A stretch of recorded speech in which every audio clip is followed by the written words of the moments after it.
Welcome everybody back to Boost in Motion, and just don't pay attention to the glasses.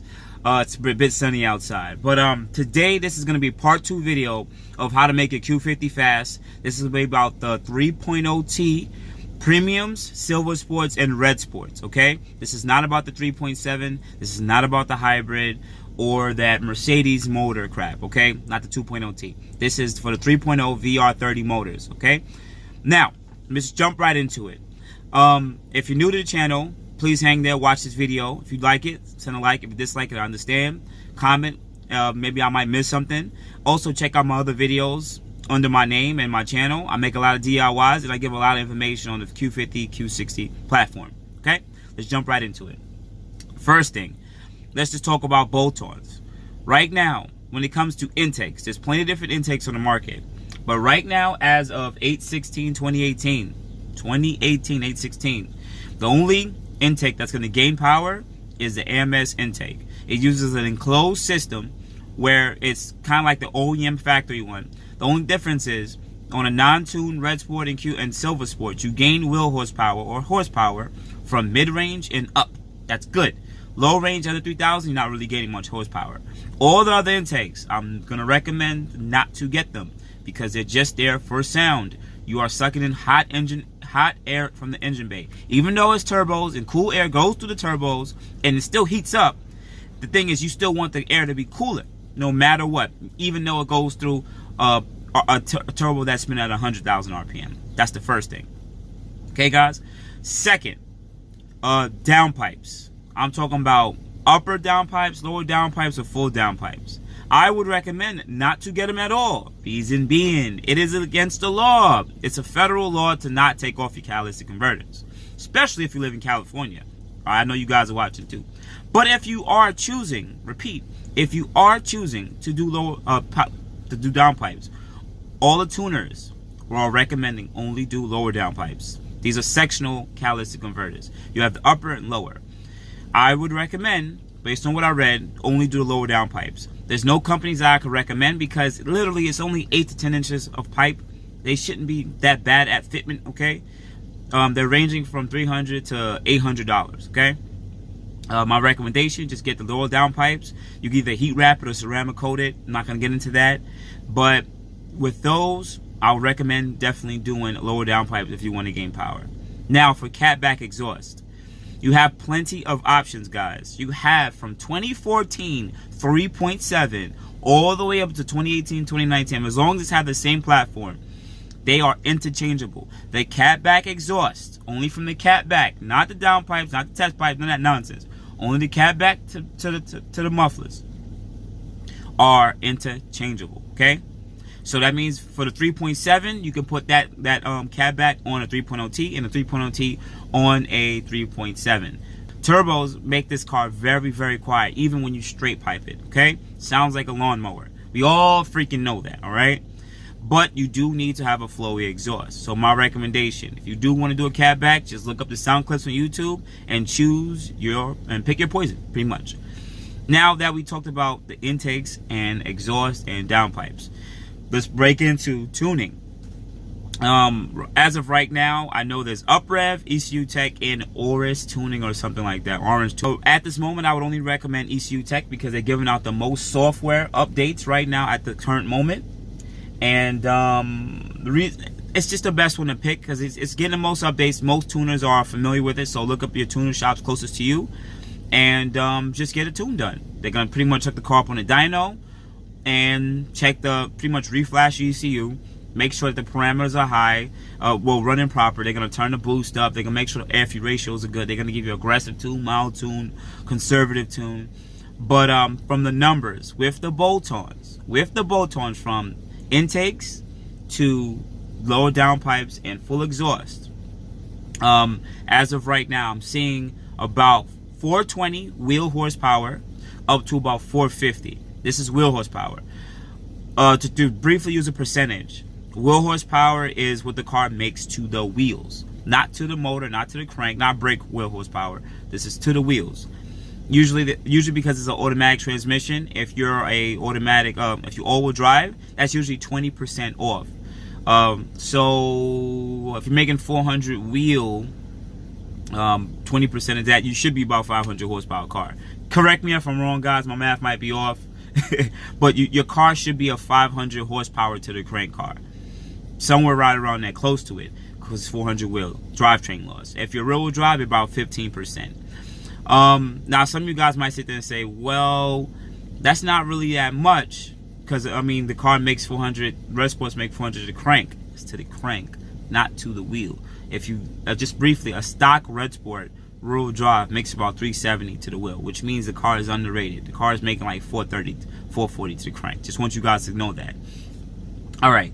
So that's one thing when it comes down to the tuning. The second way, not really necessary tuning, but a advanced boost controller, is the Burger Tuning JB4. This pretty much plugs into the map harness and tweaks the boost settings so the ECU sends out more PSI.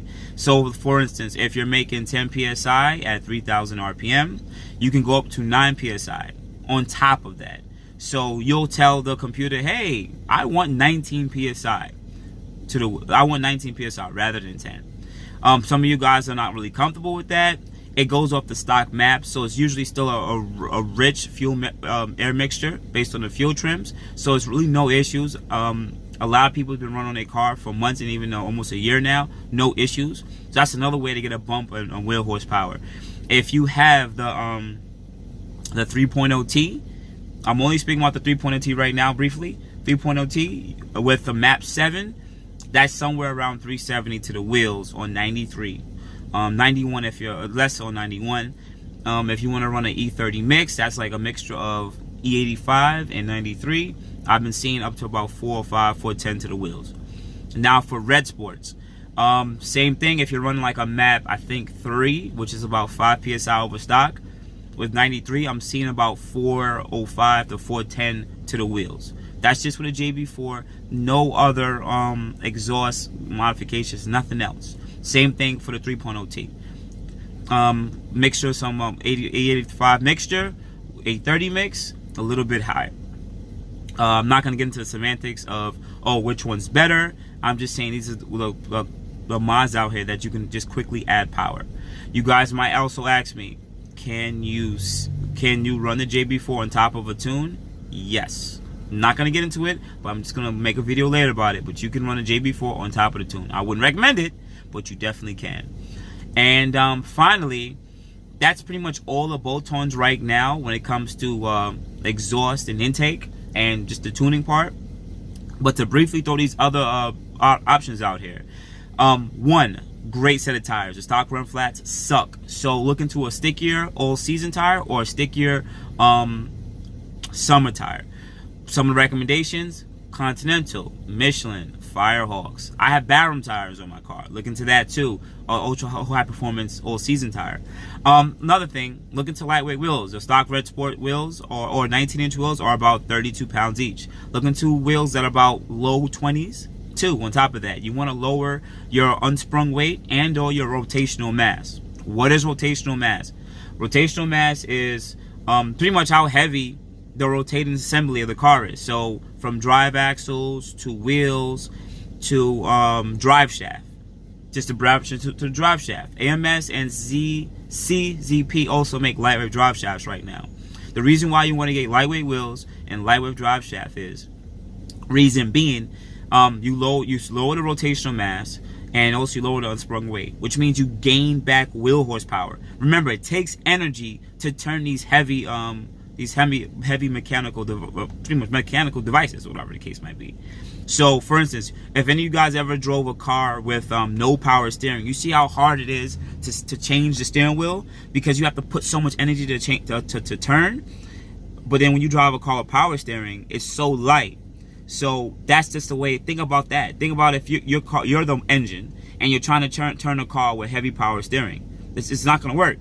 But if you have power steering working, and if you have power steering working, you won't have these issues because it turns so much more easier. So it's the same thing applies to your motor. The lighter, the easier for it to rotate everything, the quicker your car gets because you regain wheel horsepower.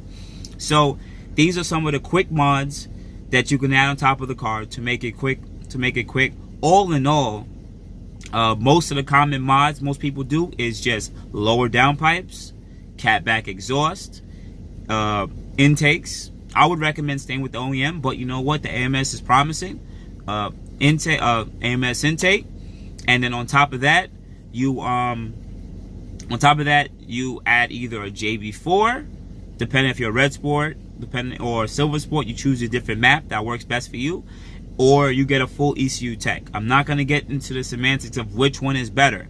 I'm just saying these are the options out here for you, and that could be done under, all this could be done under $3,000 to make about between 420 wheel horsepower to 450 wheel horsepower. I'm not going to go off all those other YouTube videos seeing 600 pounds of torque and 500 wheel horsepower. No, I'm just going to talk about right now what most of the common people are going to be driving around. You're going to be riding around 420 to the wheels, which is almost 500 to the motor, or 450 to the wheel, which is, well, pretty much over 500. Okay, so all in all, these are my recommendations. Lastly, I'm going to speak about preventative maintenance, preventative measures. This car does not have a stock blow-off or diverter valve system. What does that mean? All the air that's produced by the turbos has nowhere to go when the throttle body's closed. Usually that sound you hear, we don't have none of that, okay? We don't have none of that. So Z1, they're not sponsoring me, but I'm just going to throw them out there because they're the only one on the market. Z1 makes a blow-off valve kit, where it's quite expensive, but they make a blow-off valve kit that whenever you have those issues, or because you have this issue, it releases all that extra air. Why do you guys want this? Because this prevents the turbines for the turbos to get worn out over time, because the air is pretty much going back into the turbo, or also so you don't have boost leaks later down the line, because all this air got to go somewhere. So sooner or later these couples are going to get loose and you're just going to have boost leaks. Okay, so all in all, guys, this is some of my recommendations on how to make your Q50 and Q60 VR30 Premium, Silver Sport, and REDSPORT quicker, and Lux too. So if you like this video, hit the like. If you want to leave a comment, maybe it's something I might have missed, throw it down in the comments. If you dislike it, it is what it is. You know, I appreciate you anyway just coming over there to take a look. But I also have other videos, other DIYs that I do change some of the common models on the car too. So if you don't like this type of content when I sit there and talk to you, I also got content where I show how to change certain parts, okay? And sometimes I go to Mexico. I'm trying to go to Mexico a little bit more often, if you know what I mean. But all in all, I do appreciate y'all so much. Hit the subscribe button with the little bell. You guys have an amazing, beautiful day, and see you in the next video.